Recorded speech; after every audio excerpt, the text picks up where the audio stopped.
Polls 17 months out did not predict the outcome of the 2016 election, and they won't predict the outcome of 2020 either. Hello, this is Robert Romano, Vice President of Public Policy with Americans for Limited Government, dailytorch.com. Hit that subscribe button. Today, we're going to be talking about polls and how unreliable they seem to have become. Particularly in 2016, it seemed like all of the polls were predicting that President Donald Trump was not going to win the election, that Hillary Clinton was, in fact, going to win the election. But it just turned out not to be the case. And so, once again, are we seeing Trump underperform in polls that are now being taken? If you look at some of these alarmist headlines, you would think that President Trump has already been defeated. Here we got it on Drudge. Fox News poll shock. Bernie leads Trump by 9 points. If you look at the Fox poll, you also see that Joe Biden is up by 10 points in this Fox poll. And if you look at the numbers, it breaks down to Trump is losing to Biden 49% to 39%, and to Bernie Sanders 49% to 40%. Now, when you remove out undecideds or non-responses, that takes Biden all the way up to 56% of the vote and Sanders to 55% of the vote, with Trump at 44% and 45% respectively. That would be a rout, a total landslide. But does anyone really expect that to happen in November of 2020? Think about it. The largest landslide in recent history was in 2008, and that was with the economy completely collapsed. The stock market had totally crashed. John McCain was suspended his campaign, and he was coming back to Washington to basically vote for bailouts of banks, which were very unpopular that year. He could have led a citizen revolt, a taxpayer revolt against those bailouts, and maybe he would have, the Republicans would have fared better in the 2008 elections. In any event, the Democrats were on their way to a filibuster-proof majority in the Senate, and Obama was about to be elected. But even then, he only garnered 52.9% of the popular vote. He had almost 70 million people vote for him, but 52.9% of the vote. Yeah, that was as good as you could do as a Democrat in this country with a modern landslide. And so we're to believe that Joe Biden is going to outperform Obama in 2008. Which was the most favorable circumstances for Democrats in a generation. I don't think so. Bernie Sanders, same deal. I think that these polls are not really reflective of what reality will be come November 2020.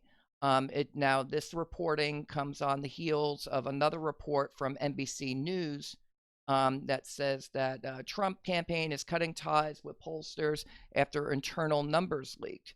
And then it goes state by state, and you can see what the reporting was from the leaked polls. Quote, in Wisconsin, Pennsylvania, Florida, and Michigan, 3 states where Trump edged Democrat, that's actually 4 states, NBC, where Trump edged Democratic nominee Hillary Clinton by narrow margins that proved decisive in his victory. Trump trails Biden by double digits.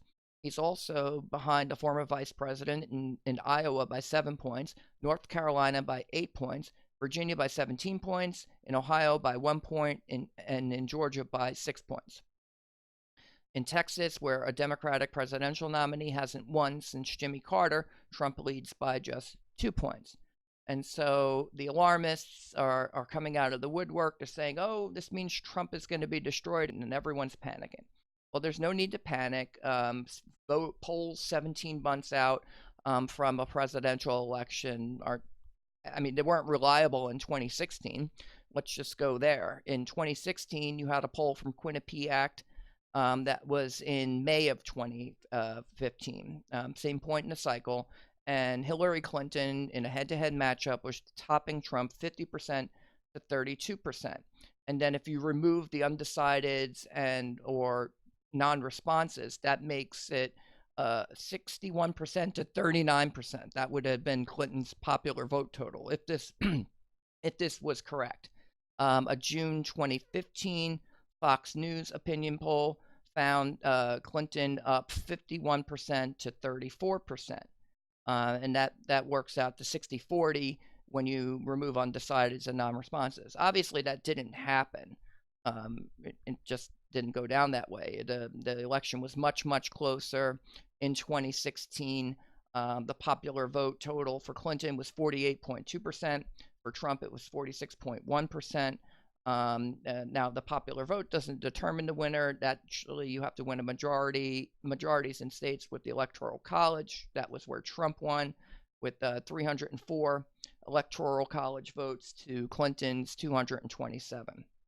Now, if you look at the state by state contests, it's worth noting that Nate Silver's 538.com model looks at state by state polling and found that Clinton would most certainly win the election.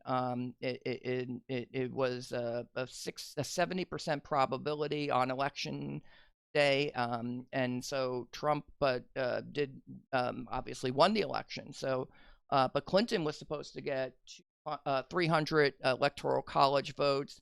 She was supposed to get 48.6% of the popular vote. Trump was supposed to get 45.1%. And so the polls, and this average out, didn't actually predict the outcome. They overstated Clinton's support by 0.6%, and they understated Trump's support by a whole 1%. And so that works out to negative 512,000 votes for Clinton and plus 1.3 million votes for Trump. So a net advantage for Trump from what Nate Silver was projecting by 1.8 million votes, almost about 1.729 million, to be more precise. And so because he was off by that much, I guess that provided the margin of victory that President Trump needed in the Rust Belt in states like Pennsylvania, Michigan, Wisconsin, but also Florida and North Carolina. It all worked together. So because the polls underpolled Trump, it turned out that Trump did much better than what the polls were suggesting, and he won the election. This is a picture of Trump from his victory speech, and Trump won the election, and the polls were wrong. They were wrong nationally, and they were wrong on a state-by-state basis. So when you look a little bit deeper, you find that Trump's favorability ratings. He went into the election in 2016 with like a 60% supposed unfavorable rating, and only about a 40% favorability. But he obviously did much better than that. He polled up to 46% in the popular vote. And so Trump is suggesting on Twitter in response to the Fox News poll that just came out, that, quote, polls are always bad for me. And he's not wrong. Again, if you look at how Trump did in 2016, his unfavorability since he started his political career was sky high. And that's just how he polls. Now, is that because they're undersampling Trump supporters? Maybe. Is that because Trump supporters were slightly less likely to answer the poll? Possibly.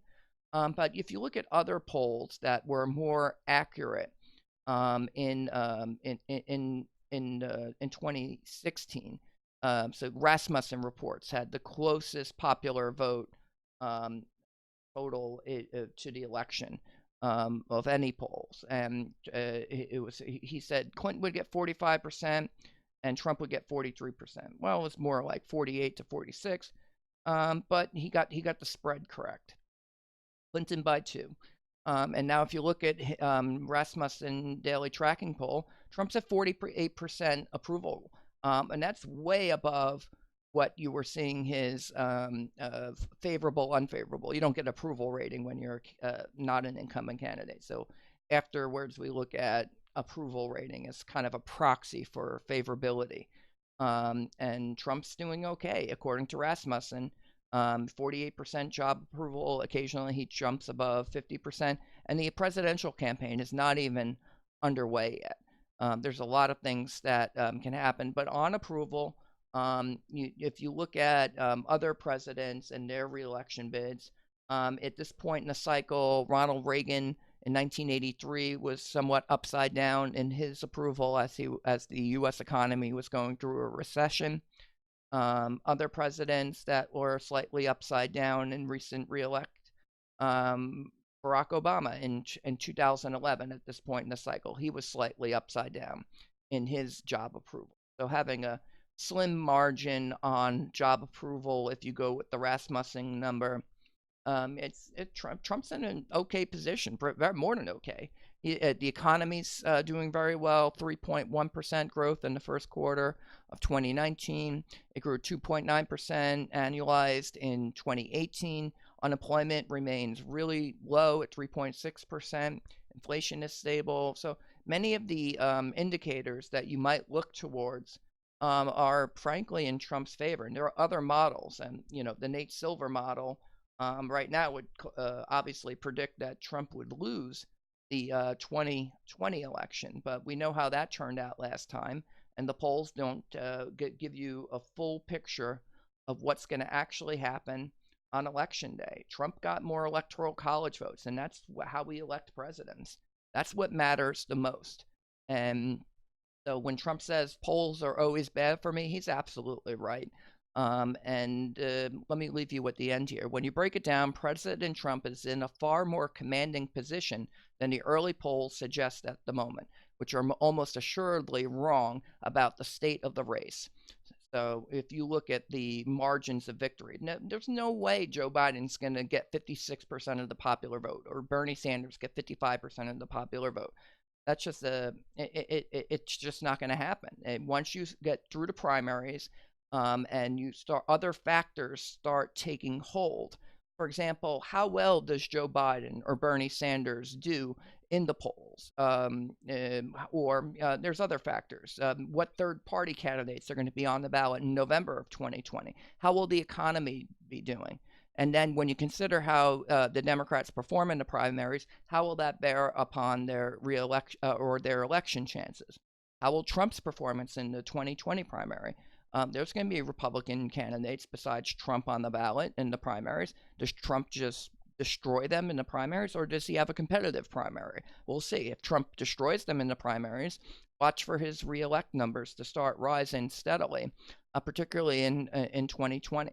So when you break it down, Trump's in a far more commanding position, and the polls that are currently being taken are basically meaningless. They're most assuredly wrong about the state of the race. So watch for national polls to tighten as we approach 2020 and the actual primary contest to follow, and then tighten even more once Democrats determine their eventual nominee.